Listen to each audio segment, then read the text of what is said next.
Hello बच्चों, प्रश्न पढ़ते हैं। द्रव्यमान 3 किलोग्राम वाला एक ब्लॉक विरामावस्था से प्रारंभ होकर 2 मीटर त्रिज्या के एक चौथाई वृत्ताकार वक्र पथ पर नीचे की ओर फिसलता है तथा 4 मीटर प्रति सेकंड चाल से इस पथ के आधार पर पहुंचता है। घर्षण के विरुद्ध किया गया कार्य है। यहाँ पे 4 विकल्प दिए गए हैं।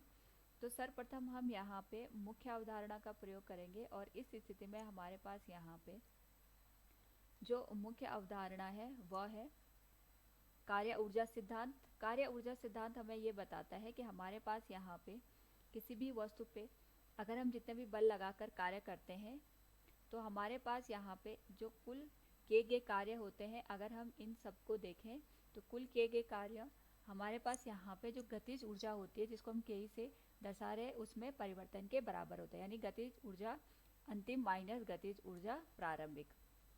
तो जितने भी यहाँ पे बल लगते हैं पहले हम उनके द्वारा किए गए कार्यों को देखते हैं। तो प्रश्न में हमारे पास दे रखा है 3 किलोग्राम वाला एक ब्लॉक विरामावस्था से प्रारंभ होकर 2 मीटर त्रिज्या के एक चौथाई वृत्ताकार वक्र पथ पर नीचे की ओर फिसलता है। यानी हमारे पास यहाँ पे हम जो ब्लॉक है कुछ इस तरीके से हमारे पास यहाँ पे गिरता है कि यहाँ पे इसने विरामावस्था से चलना प्रारंभ किया और ये यहाँ पे हमारे पास 4 मीटर प्रति सेकंड के चाल से इस तरीके से वक्र पथ पे चलता हुआ नीचे की दिशा में यहाँ पे गिर जाता है। इसकी जो त्रिज्या है ये हमारे पास यहाँ पे 2 मीटर के बराबर है। जब ये जमीन पर पहुंचता है उस स्थिति में हमें ये बताना है कि घर्षण के विरुद्ध किया गया कार्य क्या होगा।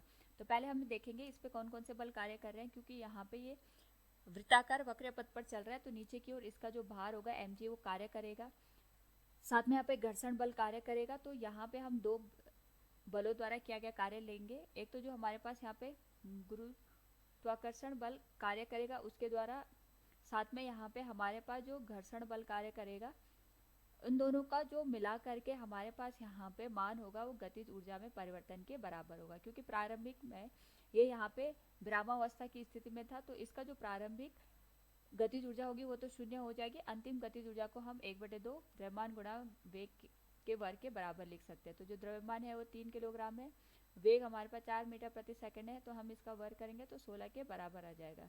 तो ये आ जाएगा हमारे पास यहाँ पे 24 जूल के बराबर। अब हम इस स्थिति में देखें तो हमें घर्षण बल द्वारा किया गया कार्य ज्ञात करना है। उसके लिए हमें गुरुत्वाकर्षण जो बल लग रहा है नीचे की दिशा में उसके द्वारा किया गया कार्य पता होना चाहिए। अब हम देखें अगर तो जो गुरुत्वाकर्षण बल है हमारे पास वो इस तरीके से हमारे पास यहाँ पे नीचे की दिशा में कार्य कर रहा है। यानी अगर मैं इसको क्षैतिज दिशा मानूं तो ये हमारे पास यहाँ पे ऊर्ध्वाधर दिशा हो गई।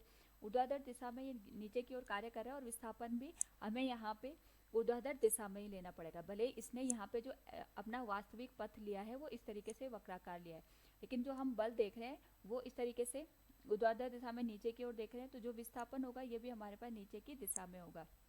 विस्थापन 2 मीटर का हमारे पास यहाँ पे प्रदर्शित किया गया है और इस स्थिति में हमारे पास जो बल है वो mg के बराबर है। दोनों की दिशा समान है तो हमारे पास जो कार्य का मान होगा ये होगा बल mg गुणा विस्थापन आ जाएगा, इसकी त्रिज्या 2 मीटर के बराबर। तो हमारे पास यहाँ पे द्रव्यमान आ गया 3 किलोग्राम, जी का जो मान है हमारे पास वो 10 के बराबर आ जाएगा और त्रिज्या आ जाएगी 2 के बराबर। साथ में हमें यहाँ पे घर्षण बल द्वारा किया गया कार्य ज्ञात करना है। ये आ जाएगा हमारे पास यहाँ पे 60 प्लस घर्षण बल द्वारा किया गया कार्य।